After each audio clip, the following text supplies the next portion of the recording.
great tempeh. And there was even a guy from Indonesia. I couldn't so believe amazing. it.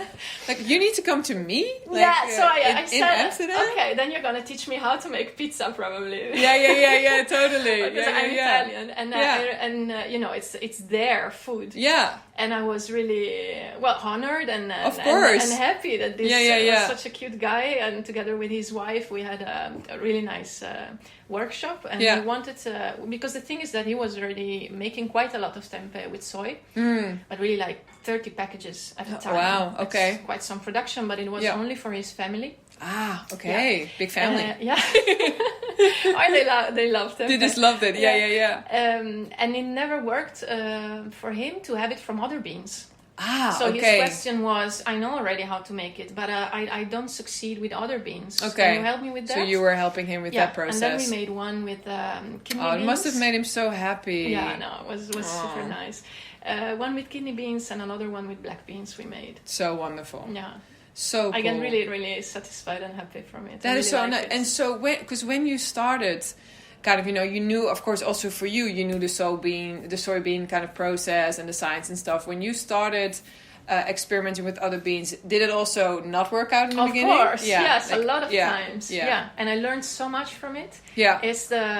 So actually when I started giving it out, and then people were starting to ask it weekly, I had to produce more. And as you know, maybe from the cheeses, it's not that scaling up is so easy as it seems. No, absolutely not. No. One thing is making 2 bags for your family, one thing is making 4, and one thing is making 20 in the oven. Absolutely. So I really learned a lot from that. Yeah. And I always try to keep it like home style. Yeah. So and in this, the nice thing about this project, this business is that it's likely that something sometimes go wrong, and you can also accept that because it's part of the game, you know. So the time that it was going wrong, I was just learning from it. Yeah, absolutely. And I was not upset. I was just okay. No, but there's also this. Don't you feel like, especially with fermentation, but also creating your own food that needs such a process, it's persistence and patience, isn't it? And I'm really surprised, because if it's one thing, there's one thing I'm not. It's persistent. Okay. I'm really the queen of procrastination. Except when it comes to your tempeh. So there's only few things in life I can say. So I'm really but that's great as well, because also there's personal progress for you. By being like, because I think also we are empowering other people. You're providing to these people with you're at service. People are eating your food, but you're also like empowering yourself. There's something happening in you. Amazing. It's really that's a wonderful thing. No, I was. I am very surprised of. How that went. And so when people do a live workshop with you, because that's, I'm sure you've done that as well, right? Like, do you then also do this thing where, like, similar to the online process? Yeah, then slightly different. So we do everything together, and what I like to do during the workshop is not just showing how to do it, but I want people to make their own.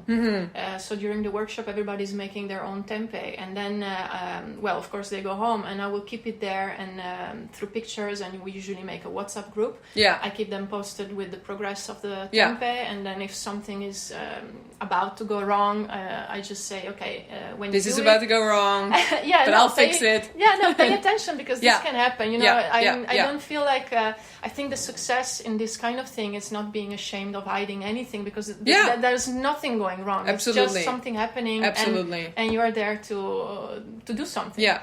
So it's and don't you think, like, I think fungus really has their own, they have their own sort of way of being, even, I mean, it's always different. I made, I would say like close to 10,000-20,000 cheeses, if not more. And so many times I was like, why did it, like, I did the exact same thing, same temperature, but they kind of just, it is always a risk, I think. It is. And there is always something that I mean, I'm fermenting now in a controlled environment, but it's never totally controlled. That's because it. Because the room temperature interferes a lot. Because the humidity of the space also interferes with it, and maybe who knows, maybe the stars as well. Well, anytime I open the tent to check my tempeh, my heart is always I know. I know how it is. I know. But how are my babies? Yeah, but I find it so fascinating all the time. It is. And I'm still very fascinated every time. Seeing your own food grow as well. It's like there's something about. I mean, baking a cookie, putting some flour together, put in the oven. That's one thing. But like fermenting and actually because it really go like you go from that bean all the way to that product. That then it's amazing. I did it quite a lot, but still every time right? I feel that you're absolutely that must also be why it's still exciting to do. I think so. I think it's that element is also it's a really good. And so here in Amsterdam, I know that you are selling your tempeh at Decima. Are there any other places that also? Well, I recently started my online web shop, which is myveganfam.com. Oh yeah, that's another question I had quickly interfering here. Why My Vegan Fam? Is it actually My Vegan Family or is it? It's My Vegan Family, yeah. Mm-hmm. Okay, let's go back to that. I started with the Instagram page a couple of years ago, where there was no idea of tempeh yet. Mm-hmm. I just felt some vibrations in the air that I had to do something with the fact that I like to make food myself. So it were very few ideas and confused. But then I just kind of stick to that. And with the time, so you were sharing your journey with your vegan family. In a way. Somehow I always like to make things myself, like I mentioned before. So it was more about those kind of things. And then the fact that I have 2 young kids, and often you get at least dealing with other parents. I often get questioned, what do they eat, where they get proteins from. Exactly. The one question. Where do they get their protein from? Vegan mother. All right. So I don't know. I kind of stick to that. And then with the time, the tempeh came, and then I got to a point where I had to choose. I wanted to start a business because the numbers were there to start something.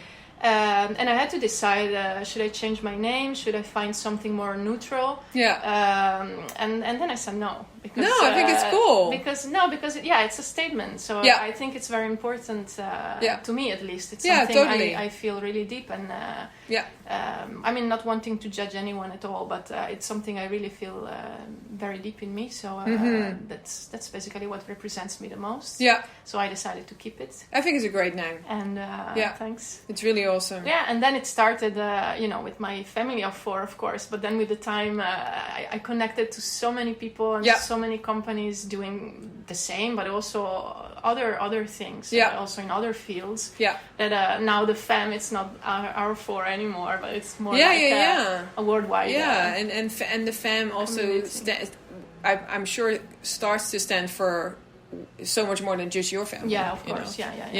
Spreading it. Okay, sorry for that interruption. Let's go back. So you were saying we were selling at Decima, and then you said you also had. And then I just started with the online shop. And then we are. I'm trying now. Now that the cafes and restaurants are starting to open again, I'm trying now to find other points where I can sell it. And with the online shop, do you send it out to people? I send it out personally to people. So the thing is that I decided to find a formula on which people order, and then they know that the order is gonna be shipped in the beginning of the next week. Or basically, what I do is to ship the tempeh fresh on Monday or Tuesday. Exactly. And only in Holland. Because I make it fresh, and it's not a product unlike what you find in the supermarkets that you can keep on the shelf forever. Exactly. So I prefer to do it like this, and I think it's also what makes it a bit special compared to other tempehs. The fact that it's like if you would make it at home. It looks so beautiful too. It's like really, and it. I mean, I'm a big fan. Really, I think it's gorgeous. And does were you nervous about sending it out? Like even with would it go off, or the temperature, or were you nervous about that? I'm always a bit careful with it. Now I think it's not probably the best moment to ship in summer. Because it's getting warmer. No, it's always a bit of a risk, but I saw that people who got it, they kept on reordering it. So that's a good sign. Yeah. And yet, because you're also in sort of you're in conversation with Winter, right? From the Little Plant Pantry, who we also had on our podcast, who we love very much. And then there you have to be, or you were mentioning you're experimenting with plastic free. Yeah. So the wrapping. amazing thing with the Plant Pantry is that it's a shop that don't have any plastic. In the shop. Yeah. Tempeh turns out pretty well and nice and easy in plastic because it gives a kind of creates some tension so the cake can grow up properly. Set even more. And it's quick. They want to have something without plastic, so I was experimenting on how to make it totally without plastic, because you could just make it in plastic and then open the bag and wrap it in something and give it to them, but the idea is to have plastic free from the entire process. So I tried making it in leaves, which is what they traditionally do in Indonesia. But the banana leaves I found here, they're not so resistant and strong like the one they have there. Okay. And actually with banana leaves I'm always afraid for the chemicals that they may be in there. And with tempeh it's not just wrapping food in it, it's something alive that is digesting everything that's around, and I'm not so sure that what we get here it's safe. No, makes sense. Makes sense. I tried in fig leaves and it turned out amazing. Oh, wow. From an Amsterdam fig tree. That's so amazing. Well, the smell from the fig leaves was really, really delicious. And the taste also ended up in the beans as well. So it's really an interesting thing. But for them, I was trying to make it in a container, and then slice it in portions for sale, and wrapping it in cheese paper, basically. And I saw it's coming along pretty nice, so we might have something for them. That's awesome. It's also nice, isn't it nice? Like that you also get an incentive to try things with, which you didn't try before. It's also what makes it exciting. Always trying something. Try to push the limit or the don't get too used to what you're doing. Exactly. And stay there. Don't get too comfortable in where you are, and always kind of trying new things. Or I think that's amazing. And if we think about where you were before you came, so how did you end up in Holland? And did you have another life before being a tempeh maker? Oh yes. And a mother is also a big thing. That's the biggest full-time job. So we were living in Milano, in Italy. Milan. We are originally from Milan and surrounding. We met there, we stayed there for a few years, and then, we were kind of fed up with the city. It's a really big, chaotic, and for me, polluted city. I was not feeling good there. Anyway, we decided to give it a try and move to the mountains in Italy. Trentino, it's a very beautiful region. And the Dolomites there. We went there for 4 months, basically. We said, okay, we give it a try. If we like it, we'd stay. If not, we just go back to Milan, probably. And then we loved it. So we decided to stay. Like I said, we were already vegan, so it was a really small village in a beautiful valley. And we couldn't really find what we were used to have in the city, foods and variety-wise. So we decided to open our organic shop there. Ah, wow! We opened it, and it was quite a success. Many people were coming to look for advice or to try new stuff, and we also always like to promote a vegan lifestyle. Try this instead of that, and we were trying to reduce always the part of the yogurt and dairy and cheese in our fridge and give more space to the plant-based options. We had a very great feedback there, and people started to get interested and to include new things in their diets and have a more whole food plant-based diet. Wow. And then we got 2 kids. We decided to we gave birth at home. It was what we felt was more Organic. And local. Yeah. Organic and local. Yeah, but then our focus kind of shifted on the kids, and one of us had to be. We were working just the two of us in the shop, so we were really busy 24/7 with it, plus the kids, plus all the worries of a new business, and so in the end it became a bit too much, and we decided to sell it. The shop is still existing; it's still there. Oh wow, that's amazing! Yeah. And and then we looked around. Where would we possibly go now? We were looking in Europe, and Amsterdam was a city we knew already, and we already liked. Yeah. So we said, okay, let's give it a try.